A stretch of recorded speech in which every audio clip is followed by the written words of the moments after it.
酒コンテンツが少ないスキズの貴重な飲酒シーン。お酒が一番弱いメンバーは誰？推しグルの狩猟って気になりますよね。アイドル歴が長くなるとお酒に対しての規制が緩くなり、飲酒コンテンツに出演することもよくあるのですが、スキズは最近まで飲酒コンテンツに出演したことがありませんでした。同世代アイドルと比べて飲酒コンテンツは少なく、子供時代の写真はめっちゃ多いストレイキッズ。ちゃんとキッズしてる。そのためメンバーの狩猟についても謎のまま、お酒を飲むことだけではなく、お酒の話すらもタブーな雰囲気。ですが2023年の年始にメンバー全員で YouTube 配信をしている時にヒョンジンがやらかします。ステイからの1月1日は何してたの？という質問に対して、他のメンバーはチキンを食べました、みんなでご飯を食べました、などと答える中、ヒョンジンはみんなで一緒にやっていこうと新年らしい決意表明をしたことを明かしました。そしてグラスを持って乾杯するかのようなジェスチャーを見せたのです。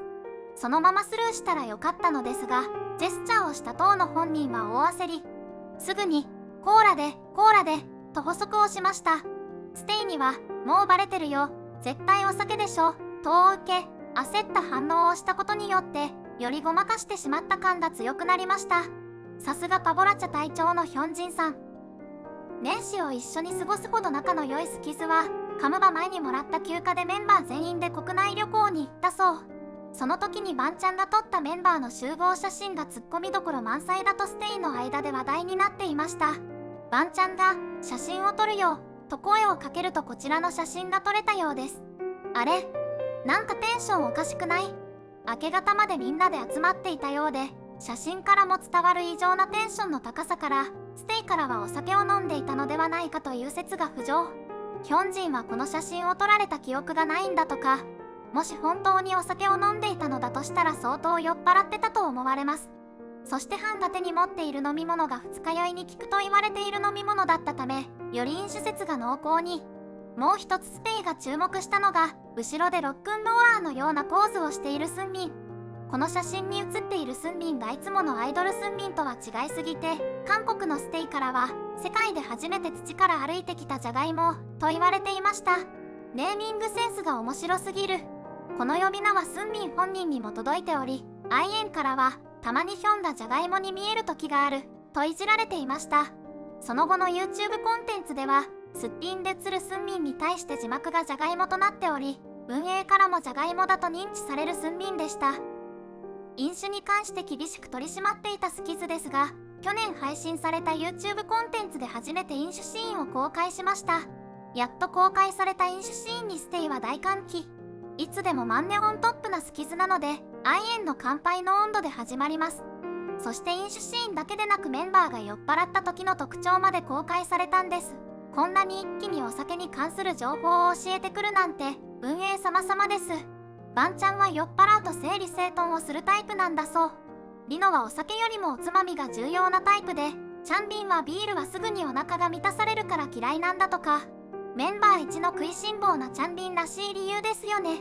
MBTI が INFP のヒョンジンは E 型になり、フィリックスは苦いお酒が苦手。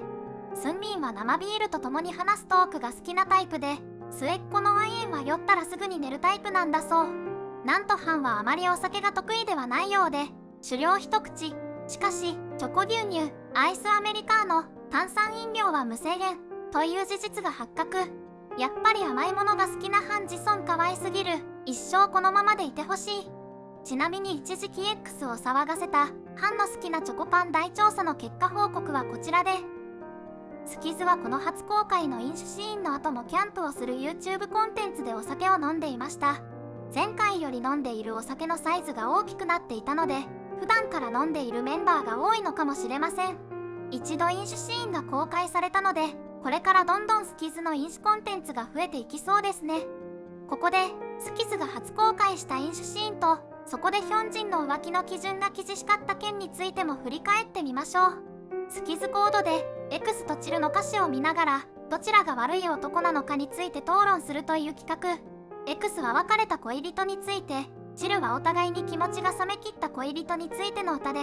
どちらも冷たい感情が書かれているので、ステイの間でも悪い男代表の歌だと言われています。この2つの歌について歌詞を書いたメンバーが実際にどちらが悪い男なのかについて熱く討論していました。バンちゃん、アイエン以外は X に投票。アイエンはどうしてもチル側の男が悪いと言い張ります。思い出を強制的に消させるという行為がどうしても許せないんだそう。メンバー内だけでは決めることができず、リアルタイムでファンクラブコミュニティを通してステイにもどちらが悪い男かについて聞いていました。ヒョンジンは浮気をしていたという事実が絶対に許せないようで、さすが愛が重めの男だなと再認識。最後は考えるだけで疲れるとため息を漏らしていました。ステイも 90% 以上が X に投票。その結果を見てもまだアイエンはチルの男が悪いの一点張りで一つに絞ることができず、最後にはこの歌に出てくる主人公同士が付き合えばいいんだというメンバー全員が納得のいく方法で討論を終えていました。ステイからはスキズの恋愛観が知れてよかったと嬉しい声が続出。最近配信された YouTube コンテンツではお酒を飲みながら再契約の心境について語っていました。いつもはあまり多く語らないリノですが、一番大事なのは8人でステイに会うことと胸の内を語りました。その後は昔の思い出話をしながら楽しい時間を過ごしていました。練習生の時バンちゃんはみんなの憧れの存在だったようで、ファンによるとバンちゃんは完璧すぎて他のメンバーは一緒に練習をしているのではなくレッスンを受けている気分だったんだとか。さすが我らのリーダーバンちゃんです。ですがバンちゃん自身はみんなを引っ張っていかなきゃというプレッシャーと、みんな各自うまくやるだろうという葛藤があったようです。まるで我が子の成長を見守るパパのようで、改めてバンちゃんはスキズのパパだなと感じました。ちなみにバンちゃんは休日の過ごし方もパパすぎます。またデビューした時からのファンについて覚えてるという話題になり、メンバーそれぞれ印象に残っているファンがいるようで、ファンは手紙を通してステイから愛情の詰まったアドバイスをもらったんだそう。手紙をただ読んで終わることもできるのに、ファンはその後しっかりとアドバイスを受け入れて直したと話していました。ファンの優しさと素直さが詰まってて素敵すぎるし、ステイを大切にしてくれていることが伝わってきて、もっと応援してあげたいという気持ちになります。メンバーみんな再契約に迷いはなかったようです。まだまだ8人でやりたいことがたくさんあるようなので、これからの活動も楽しみです。お酒も相まっていつも以上に熱く語り合うメンバーたちにステイは大歓喜。大人になったキッズたち、これから飲酒コンテンツが増えていくことを期待したいですね。コメントや高評価、チャンネル登録もよろしくお願いします。